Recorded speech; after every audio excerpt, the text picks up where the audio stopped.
بسم اللہ الرحمن الرحیم۔ السلام علیکم ناظرین، ابرہہ یمن کا بادشاہ تھا۔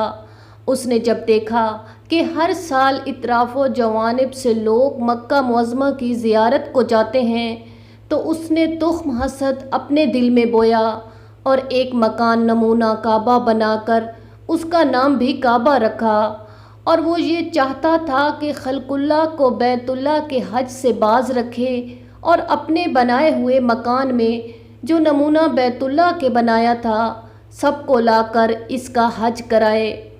اس کی تمام تر کوششوں کے باوجود اس کے بنائے ہوئے کعبے کو وہ پذیرائی حاصل نہ ہوئی جو اللہ تعالیٰ نے بیت اللہ کو عطا فرمائی تھی۔ پھر اس نے بیت اللہ کو مسمار کرنے کا ارادہ کیا۔ ان ایام میں ایک شخص قریشی وہاں گیا اور اس بنائے ہوئے کعبے کا خادم ہوا۔ اس نے ایک شب فرصت پا کر اسی گھر میں جو کچھ مال و اسباب پایا لے کر چلا آیا۔ جب صبح ہوئی تو ابرہہ بادشاہ نے اس قریشی کی یہ حرکت دیکھی تو فوراً طیش میں آیا اور پھر بیت اللہ کو لشکر کثیر اور فیل بان لے کر توڑنے کا قصد کیا، اور جلد از جلد بیت اللہ کی طرف اپنے تمام لشکر کے ساتھ روانہ ہو گیا، اور راستے میں جو قوم بھی بیت اللہ توڑنے کی مزاحم ہوتی اس کو قتل کرتا۔ جب یہ لشکر بیت اللہ کے قریب جا پہنچا تو مقامی قریشیوں نے اس لشکر کی حشمت کو دیکھ کر اپنے گھر بار چھوڑ کر اپنے اہل و عیال کو لے کر پہاڑوں میں چھپ گئے اور اسے وہاں سے چھپ کر دیکھتے تھے۔ ہر چند فیل بانوں نے چاہا کہ اپنے ہاتھیوں سے کعبہ کو مسمار کریں، لیکن خوف الہی سے کوئی ہاتھی بھی آگے نہ بڑھا۔ ان ہاتھیوں میں ایک کا نام محمود تھا جو خاص سواری بادشاہ ابرہہ کی تھی۔ اس ہاتھی نے اس کو اپنی پیٹھ یعنی اس پلیت کو سوار نہ کیا۔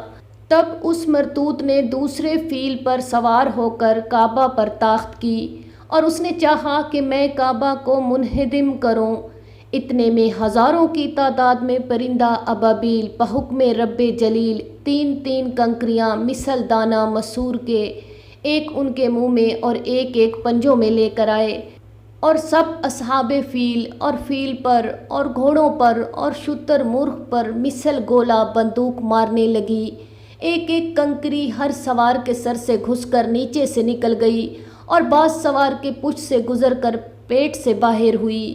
ایک ہی پل میں خداوند قدوس نے سب کو جہنم رسید کیا۔ بادشاہ ابرہہ یہ حال دیکھ کر بھاگا۔ اپنے گھر میں جا کر لوگوں سے حال بیان کر رہا تھا کہ اتنے میں اللہ کی مرضی سے ایک ابابیل اس مردود کے پاس گئی۔ اس نے لوگوں کو دکھایا کہ اس قسم کے جانور پرندے تھے جنہوں نے میرے لشکر کو تباہ کر دیا۔ ابھی وہ یہ الفاظ بتا رہا تھا کہ ابابیل نے بادشاہ کے سر پر ایک کنکر مارا اور وہ مردود واصل جہنم ہوا۔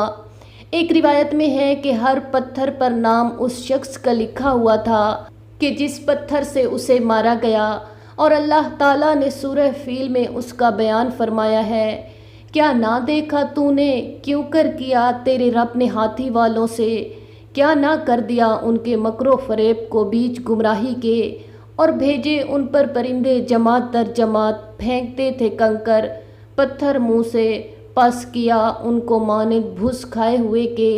ناظرین، اگر ویڈیو اچھی لگے تو چینل کو ضرور سبسکرائب کریں، ویڈیو کو لائک کریں اور شیئر کریں۔ شکریہ۔